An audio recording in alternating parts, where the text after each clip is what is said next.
Thank you for the question. There are a number of different perspectives on the worship of Gaur and Vishnupriya, some of which are not mainstream Gaudiya Vaishnav orthodox Goswami, referring to the six Goswamis, theology. And some of that can be found as close to us, if you will, as the Diksha lineage from the Bhagnapar line that Bhaktivinoda Thakur was initiated in. And he himself did not espouse those ideas which go in the direction of what's called Gaurnagar Bhav. And there are different types of that.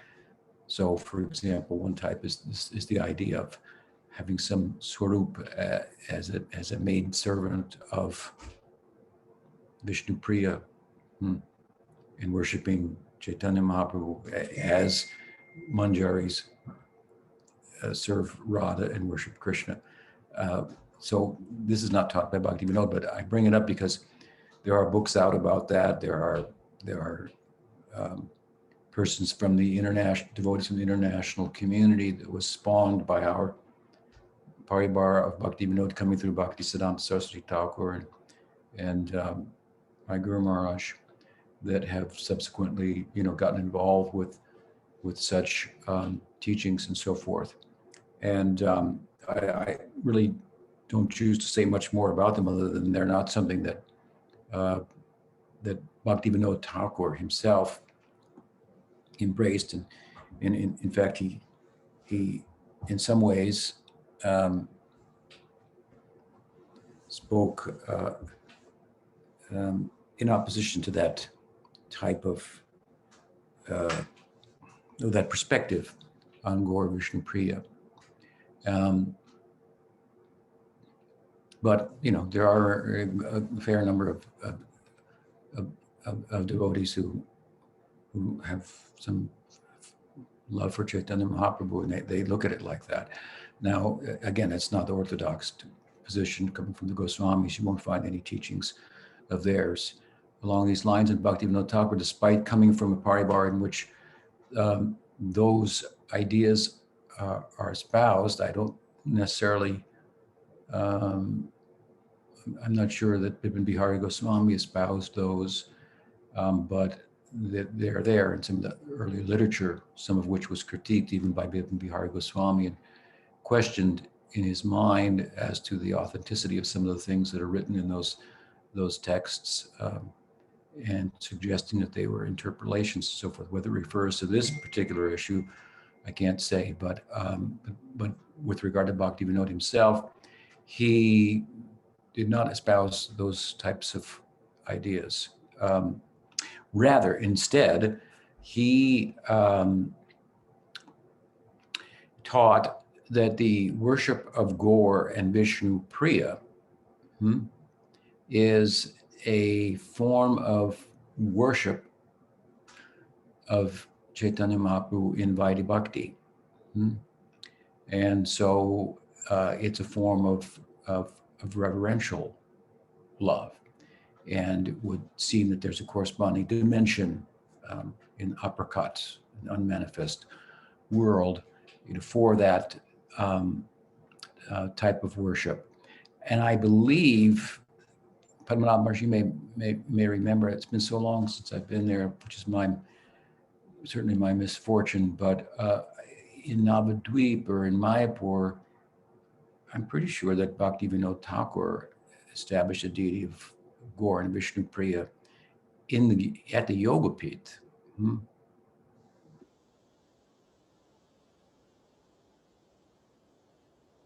So, of course, that's a very prominent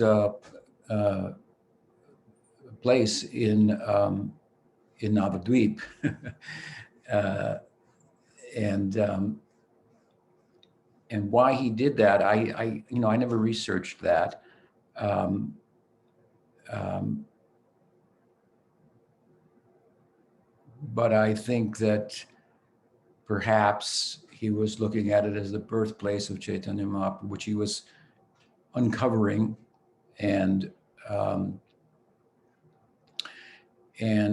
so the setting is it's Chaitanya Mahaprabhu's home, and I think he has the deity there of Sachi also, and there's the isn't there neem Sachi, and there's a neem tree there also, I believe, that thought to have been born under, and so forth. So so it's that was what was going on there in Bhaktivinoda Thakur's vision. So established deities correspondingly. Whereas in his own place of bhajan, then he established deities of Gaur Gadadhar. So in Gaur Leela, Vishnupriya is a expansion of Radha, perhaps analogous to Satyabhama.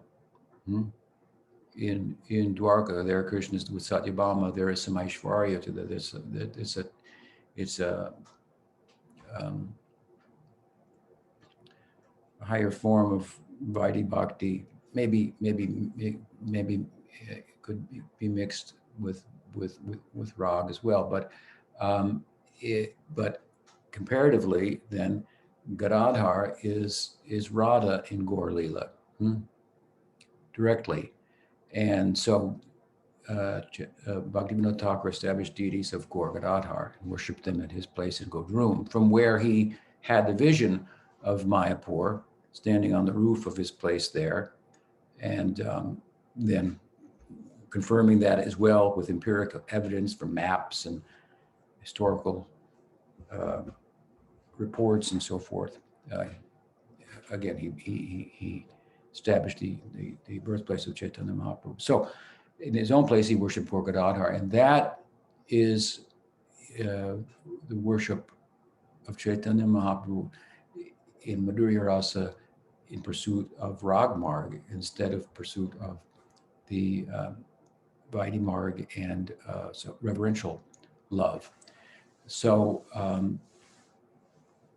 there we find, of course, Gadadhar is a fast friend of Chaitanya Mahaprabhu, always following him. In fact, Sachi made him commit to that, not that he wouldn't have otherwise, but to protect her son.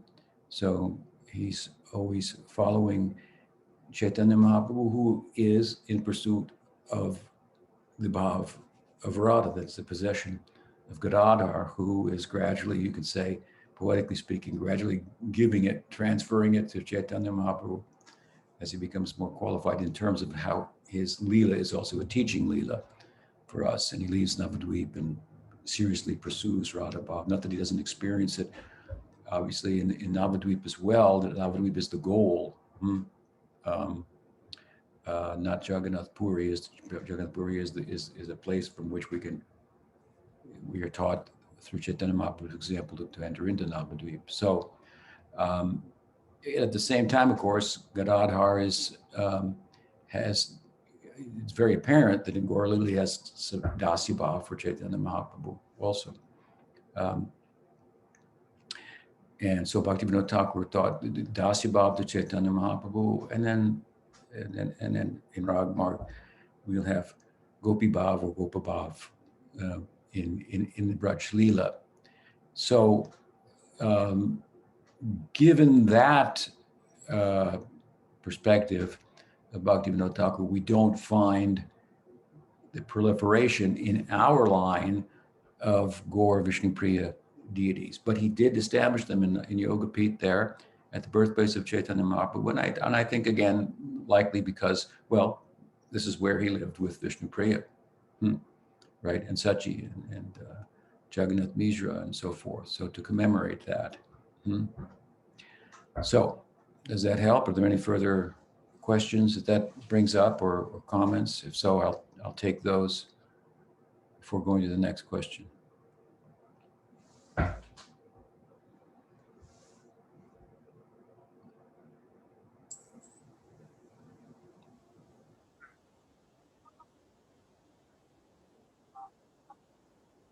Okay. I just also would like to remind everyone on the English channel to click on the English and to mute the original audio.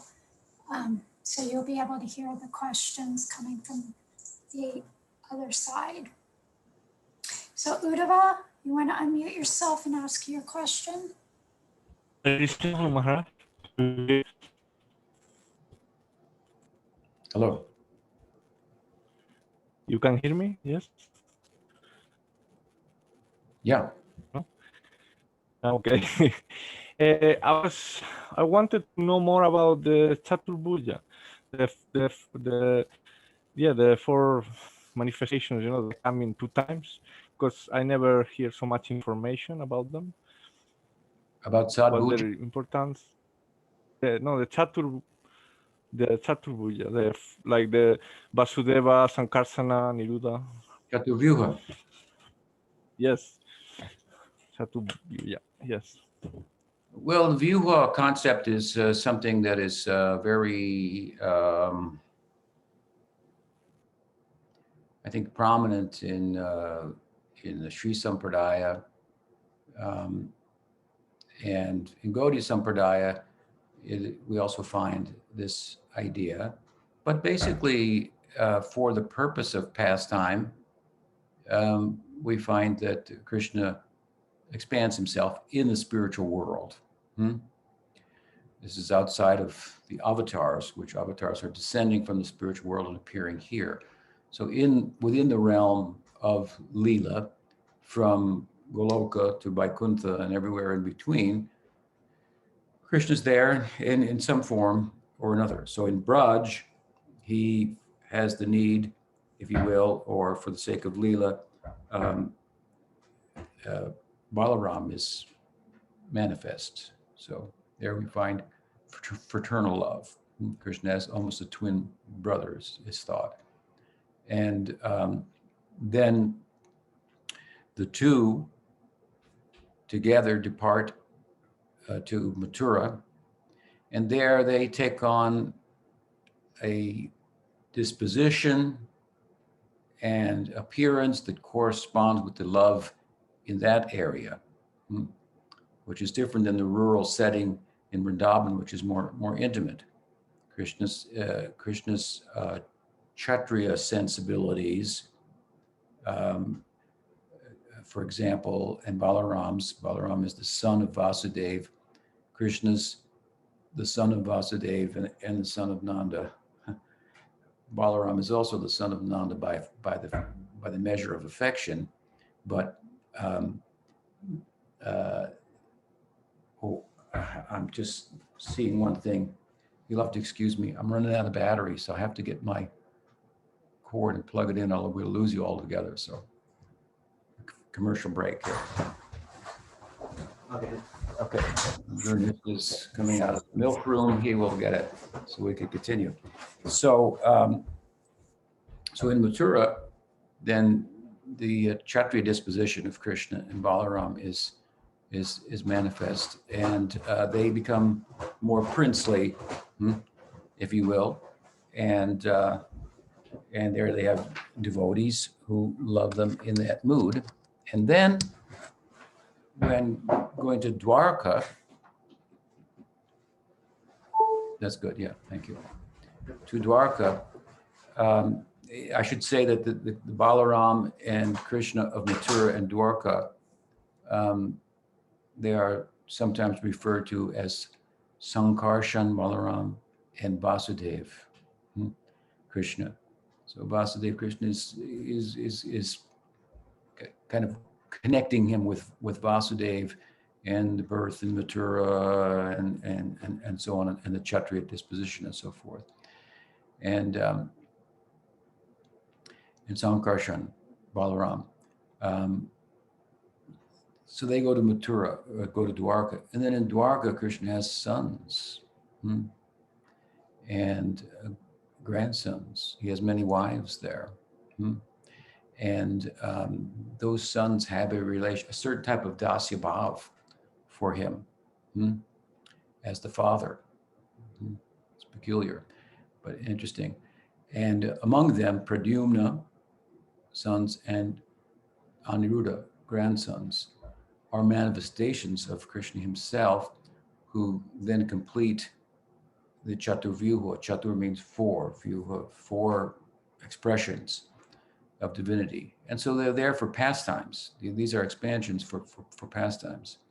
And there are nice descriptions in the Dwarka Leela of Pradyumna, his birth, his Leela, and so forth, and also of Aniruddha. Now, these four, Krishna, Balaram, Pradyumna, and Aniruddha, they are also present in Braj.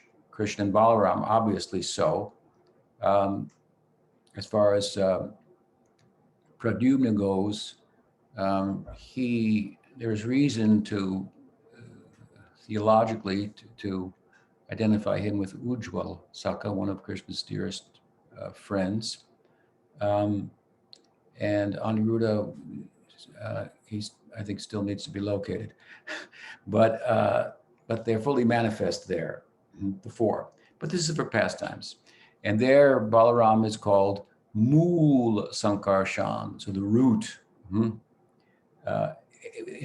Now, when Krishna manifests as Narayan in Vaikuntha, then Balaram is with him wherever he goes. So he manifests there as Mahasankarsana.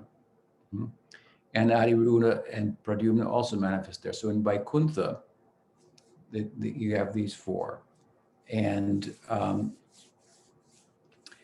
then from there, of course, Narayan has a desire, despite being surrounded by muktas and absorbed in Lila, has a desire to bestow mukti upon someone, and there's no one there that needs mukti or liberation. So Mahasankarsana, expansion of Baladev, is, of course, tendering to, in this case, Narayan's desire, and thus he expands and descends in the material world as Mahavishnu. And then Aniruddha and Pradyumna come as Garbhodaksha Vishnu and Kshirodaksha Vishnu in this world as three principal avatars. They're called Purusha avatars, for presiding over the world in a macrocosmic sense, and in a microcosmic sense, the two ends of the spectrum, Mahavishnu and Kshirodaksha Vishnu. Mahavishnu, from whom the universe has come, Kshirodaksha Vishnu, who enters into every atom, every heart, and then in between as well, we have the Garbhodaksha Vishnu in every universe. So there's something about the Vyuha, catur-vyuha expansion as understood in Gaudiya Vaishnavism. Now, how we know a little bit more as Gaudiyas about Aniruddha and Pradyumna, Mool Sankarsana and Vasudeva Krishna for Leela in Dwarka and Mathura, because our ideal is Goloka. Goloka has three primary residences. It has the the bucolic rural area of Braj. It has the metropolitan area of Mathura, and it has the celestial seaside area of Dwarka. Whereas in Vaikuntha, what does Sankarsana, Mahasankarsana there, Aniruddha, Pradyumna, how do they interact? To be honest with you, we don't know that much about that because it's not our preoccupation. But there you will find some information, perhaps more readily in the Sri Sampradaya. What goes on in Vaikuntha in terms of the catur-vyuha.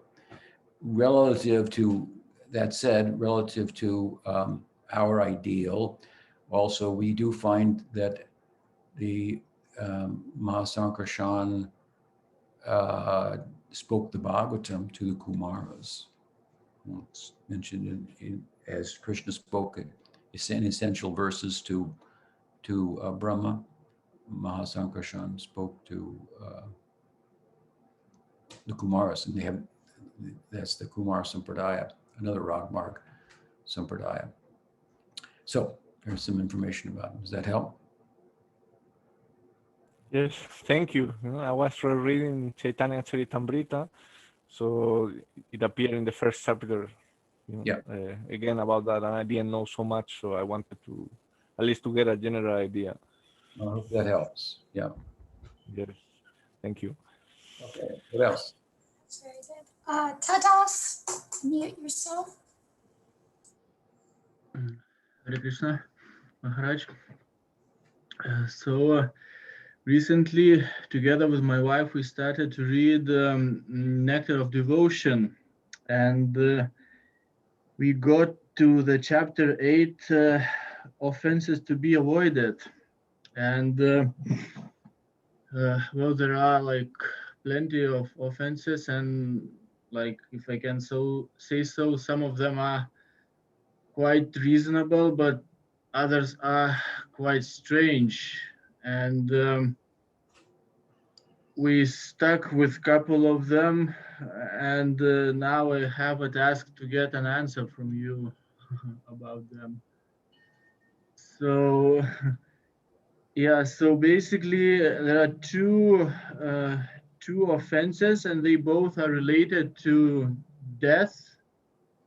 And one of them is like that one should not enter the temple in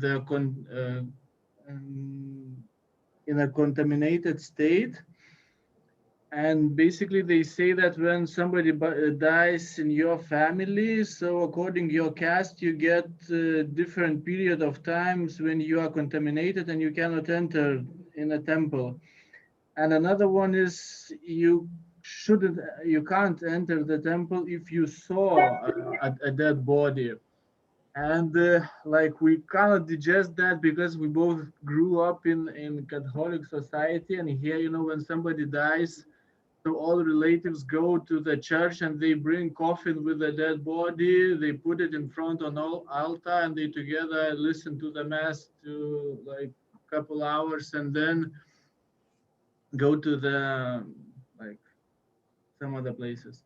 And basically it is a big just when the person who died made some big offenses, like if he made a suicide or he was very sinful, just in that case the coffin cannot be let into the church. Like, it's like that. And here they say that if your family member died, you cannot enter the temple. I cannot understand how is that related. Well, I think that different religious traditions have different ways of observing such rites of passage that you are addressing. And I think they all make sense to the tradition, and they may not make sense to someone in one tradition who has learned it in a certain way. But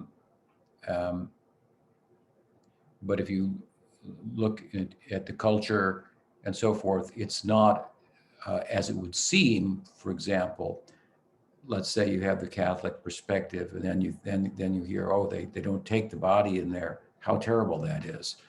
And then you can't go in there. How terrible that sounds, unspiritual or something like that.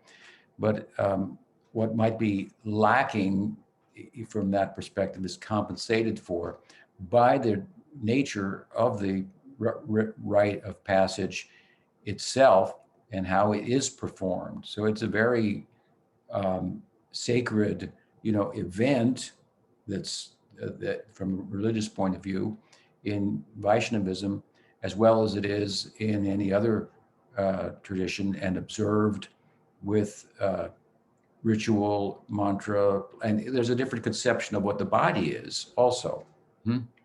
So, and I think in Christianity, there's some idea that body is going to be buried because it's going to come out of the grave one day. And at the time of the whatever, the second coming of Christ and so forth. We don't look at the body the same way. We cremate the body. I was told, I don't know if it's true, but when President Bush, the son of first Bush, more recent President Bush, went to India, for political purposes and so forth, that he, I don't know if it's true, but I heard this, he refused to go to the Gandhi's place of tomb or whatever, samadhi or whatever, because he had been cremated. And it was like, from a Christian point of view, a bad thing or something like that. But again, if you study it carefully, you'll see that there's just as much honor, if not more, in one tradition or another, and all the rites and rituals make sense. Now, I'm not an expert on such rites of passage, marriage, birth rituals, and so on and so forth, being a renunciate. But within Gaudiya Vaishnavism, as it was practiced at the time of the Goswamis, and as it is now, the vast majority of devotees are householders, and so they're more concerned with these things. Name-giving ceremonies for children, birth rituals, birthdays, marriages, funerals, and so on and so forth. When the tradition was formed, Gaudiya Sampradaya, by the Goswamis, some 500 plus years ago, then the setting was a Varnashram setting. So Varnashram considerations were a part or a factor in some of the things that may be mentioned, for example, in Bhakti Rasamrita Sindhu with regard to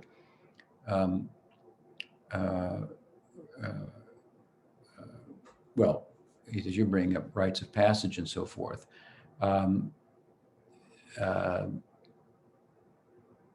So another point I think is that the realm of ritual, if you will, as I refer to the temple worship, which is somewhere in between, the material world and the spiritual world. It's a symbolic representation of the spiritual world using material ingredients, stone and wood and so on and so forth. And it has its own rules, if you will, its own language and etiquette and so forth. And it doesn't all necessarily make sense to someone who's just in the world, if you will. But it is by following that, it serves as a means to enter into the spiritual realm itself.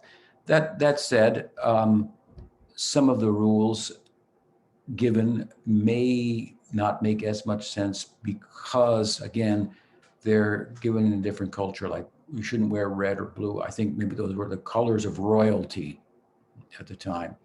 So you don't go in wearing like the royal colors because you go in as a humble servant, thinking yourself as the servant of the servant, something like that. And those colors at the time represented royalty. So things like that you'll find there. We'd have to go through all the details. But again, with regard to the body, which is a dead body, we have a different conception of what the body is, right? Than in Christianity. And so, you take it to the sacred place, it's cremated, and then there's a ritual, and it's all done, and everything. And then afterwards, you bathe, and then according to Varnashram, there again, as you're pointing out, as I said, it's in a Varnashram culture. So Rupa Goswami is relating in his dissertation there about the do's and don'ts of deity worship to the culture. And so according to the culture, then if you're in a Sudra family or a Brahmin family or a Vaishya family or Kshatriya, then there will be different number of days after the passing that having observed it, that you would wait before entering the temple and so on. How much that is applicable to Gaudiya Vaishnavism in an international community where when Varnashram's time has passed in the world is another thing. So I know that my Guru certainly didn't lay any stress on that, and it would be interesting to write about that, to think about that, and some of those rules, and look at them in light of the circumstances which we find ourselves, and perhaps they could be edited in a way that would sometimes make more sense to practitioners and be more applicable. So, does that help? Yeah. Okay. Gurunach, I had a follow-up on that, if that's okay. Okay, Dr. Greg? Hare Krishna Maharaj. My question. Oh, okay. Excuse me. Yes, Guru, you say. yeah, that's fine. I don't understand anything. Sorry. Gurnishta, are you there? Oh, I'm sorry. There was a long lag. I There thought he is. it Okay. passed me already. Sorry about that. Can't hear you. Can't hear. You can't hear me? Can you hear Not me right now? hearing you. Huh. There. I guess, can you hear me now? I can't. He must be, Hmm. well, then maybe you can translate for him.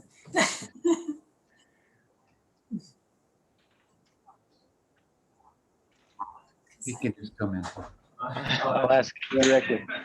So So my much- question was about the death situation, like you can't go to a temple when somebody has died. Could it be that there's like a psychic disturbance because your mind is disturbed when somebody dies, and it's kind of like on a physical level you wouldn't make a commotion in a temple, which would cause a disturbance. You wouldn't take that psychic space. Yeah, that's a good perspective. Yeah. Did you hear that?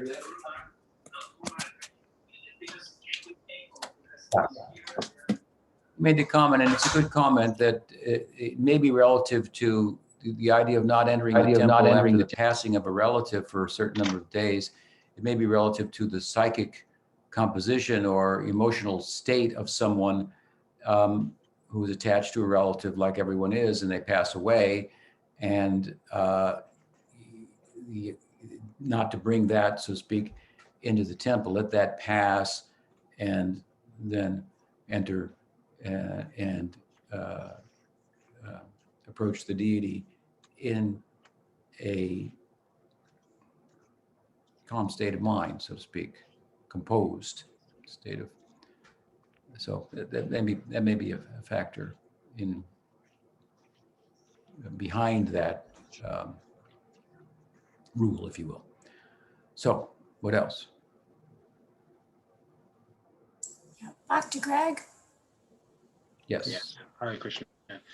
My question is, who first encapsulated the tattva of our lineage with the words acintya-bhedabheda, and in which scripture did it first appear? These words first appear. There's mention of Bhedabhed in Bhagavatamrita of Sanatana Goswami, but Bhedabhed is not the whole idea. Acintya-bhedabheda. And this term comes, I believe, from Jiva Goswami. That's what I meant to say. Yes. Thank you. Acintya-bhedabheda, and that is found in his Sandarbha, Satsandarbha. So he is the Tattva Acharya. We think of him, the Gaudiya Sampradaya, and that is a very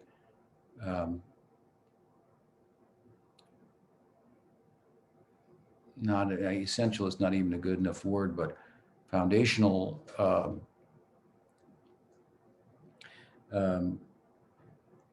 idea and overarching term to define our particular metaphysical worldview. How to understand God and the world, one different, so that's where it comes from. Is that what you wanted to know? Jiva Goswami ki jai. Yes, thank you. What else? Another question?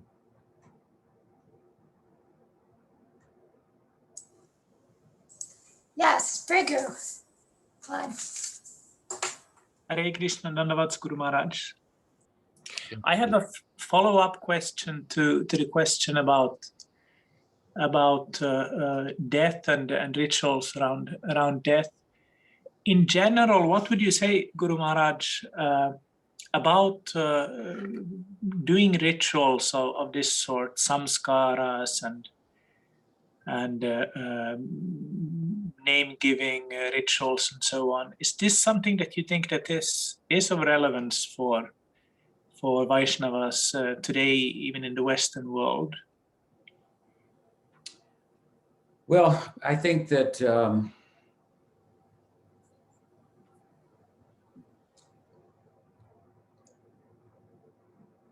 that religious people, and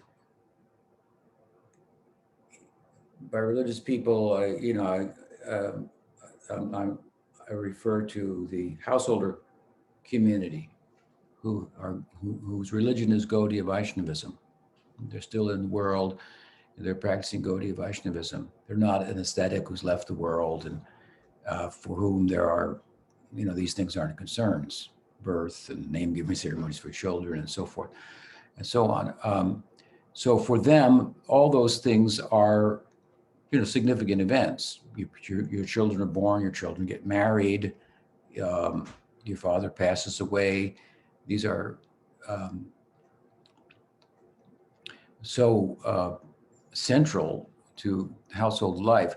So the idea is, I think, to somehow to bring all of those things in the entirety of one's household or life within the fold of worshiping Krishna.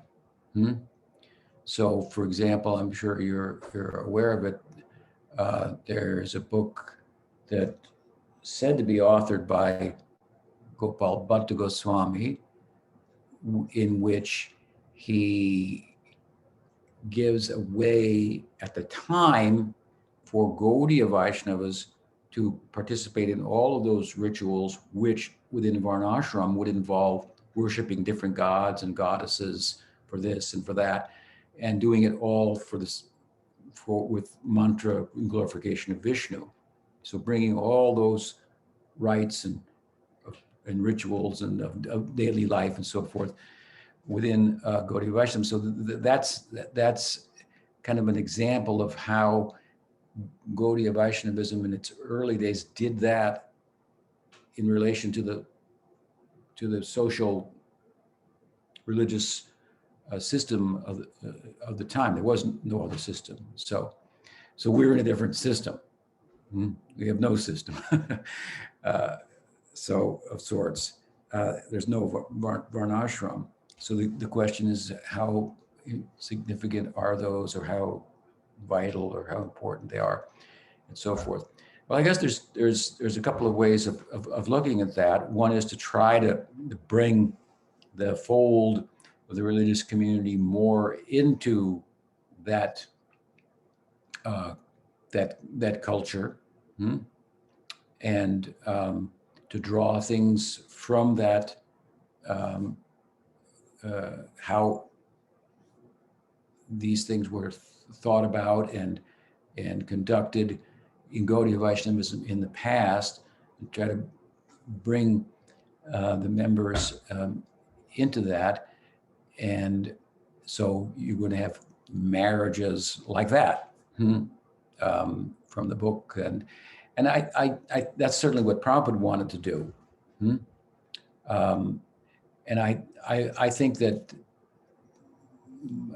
at the time, anyway, speaking of Prabhupada, most of the devotees liked all of that and were very enthusiastic to adopt other cultural perspectives and ways of, participating in these, celebrating even these human events and so forth.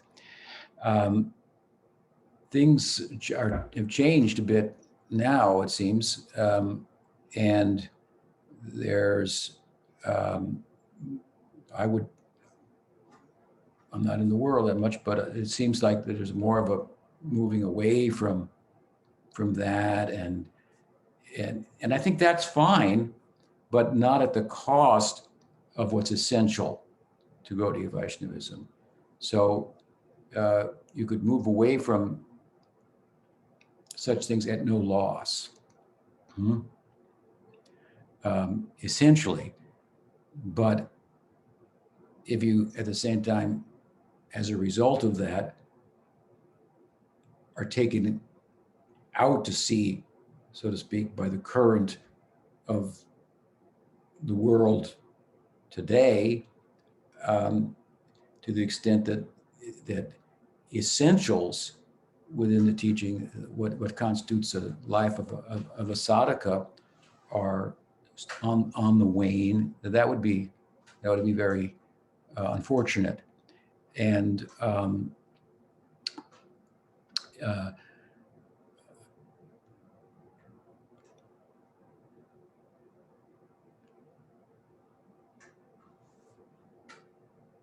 and everyone, or most people, have to get married, and they have to have, and they have to, participate in a funeral.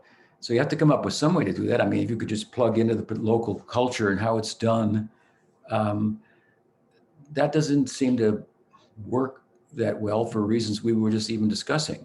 The different concept of it, let's say in a Christian culture, what is the body, and so forth. So I think that those are,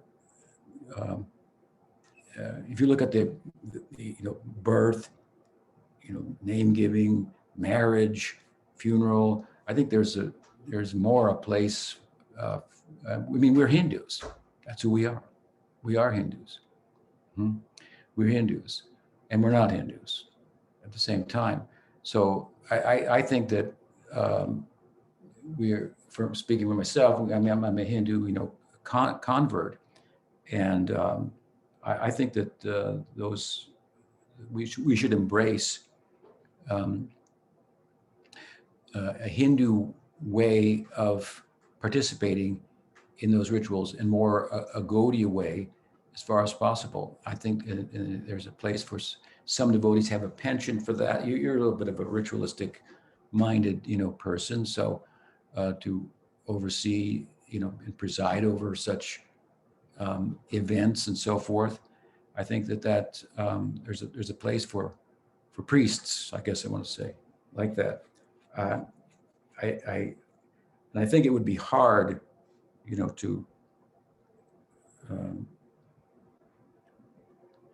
do away with all of that, and by way of saying, well, that's just something, we can't relate to it. It's a different culture, and spiritual life's about change, so we should be ready to change, and the cultural surroundings, if you will, they seem very supportive to me. Largely, there may be places where they don't, and there's some conflict between the relative and the absolute, and of course then you step over it, so forth. But for the most part, or to a large extent,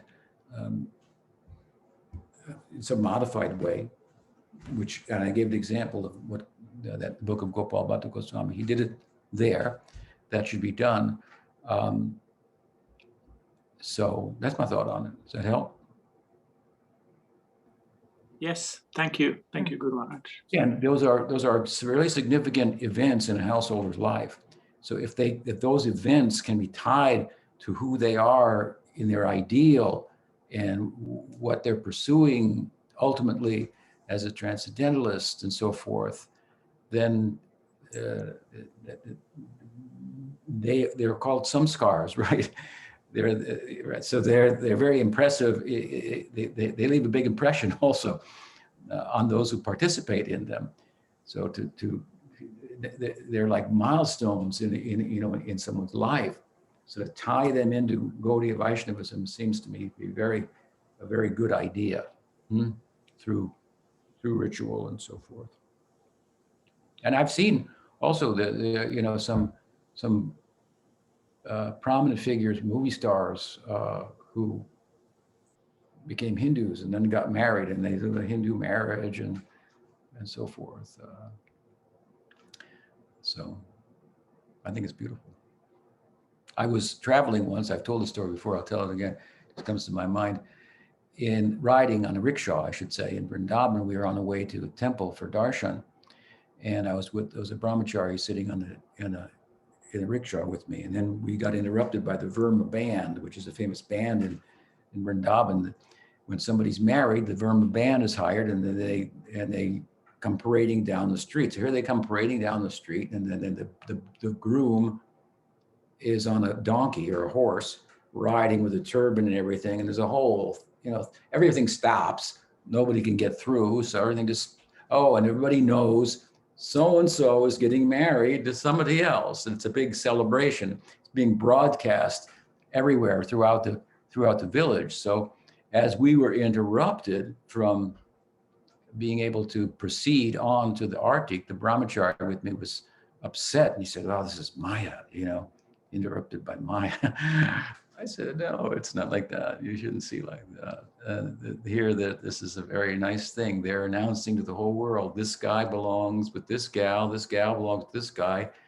The chance of them being seen with somebody else somewhere is going to be a lot harder if you make a big event out of it and celebrate it through the whole city and announce it everywhere with horns and drums as they do and so forth." So I thought it was very nice. It was about harnessing that emotional need or the attraction between the sexes into an event that to be remembered, if you will. So, what else? Any other question? Does anybody have a question? I mean, I have a question if nobody does. Pamanava Swami, any more questions on your end? Oh, okay, so Sharda has a question, if there's time. Is medication a form of intoxication, and should Gaudiya Vaishnavas try to stick to natural remedies as much as possible? Is medication a form of intoxication, and should Gaudiya Vaishnavas stick to natural remedies as far as possible? Okay. I think that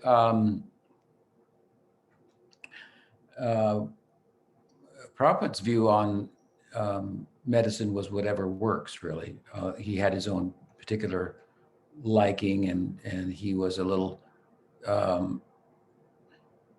he was, I would say, more comfortable with homeopathic approach to medicine and some type of Ayurvedic approach. He was not very inclined to go to, to be in a hospital, although he was hospitalized in the West, I think, when he had his first heart attack. But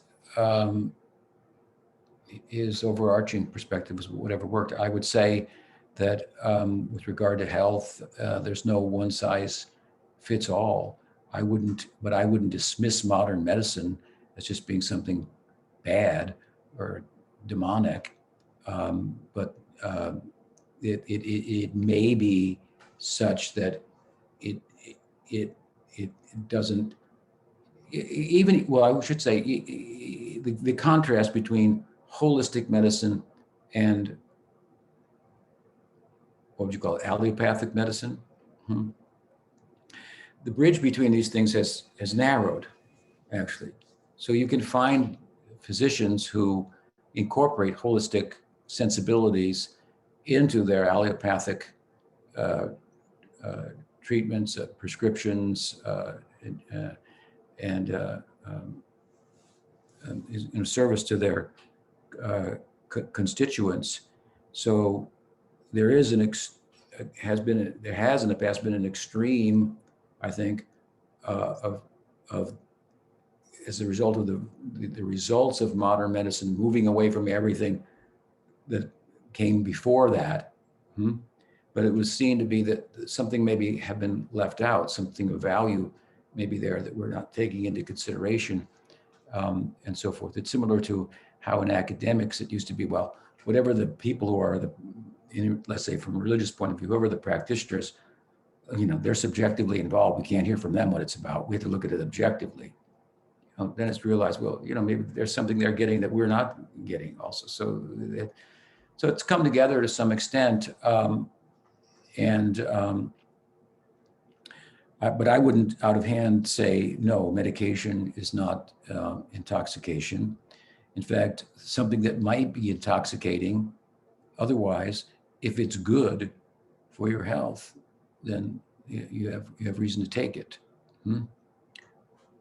within reason.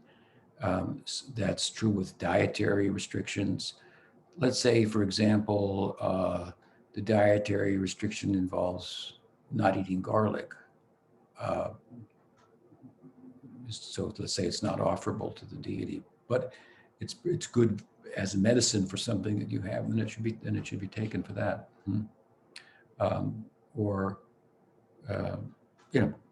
It's a big field, so we can't say, like I say, one size fits all. But no, I wouldn't say that medication is intoxication and that we should only seek natural methods for curing any particular ailment. But it's a nice idea that the natural approach is more attractive in some ways. And I think a lot of devotees, based on because of their background, in my generation, gravitate a little bit more towards that. And there's good reason for that. But if I broke my leg, I'd go to a doctor and probably get a cast put on it, I wouldn't go to the Ayurvedic doctor for some herbs. But there is surgery also prescribed in Ayurveda. But anyway, that's my answer. Hope that helps. Thank you, Maharaj. I think yes, it helps. I try to stick to something that I know. At least I know the ingredients, what ingredients are in what I'm taking. I think that's where I would go. Hare Krishna. Thank you. Haribol. Someone in the comments noticed my cow, so I'm introducing him.